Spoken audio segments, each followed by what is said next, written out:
5 ওয়াক্ত সালাত জামাতের সাথে আদায় করার চেষ্টা করব, তুমি তৌফিক দাও, আমিন। আর জোরে আমিন।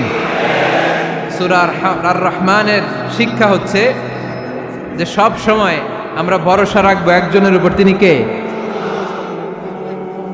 আমাদের গুনাহ যত বড়ই হোক, আল্লাহর দয়া তার চাইতে বড়।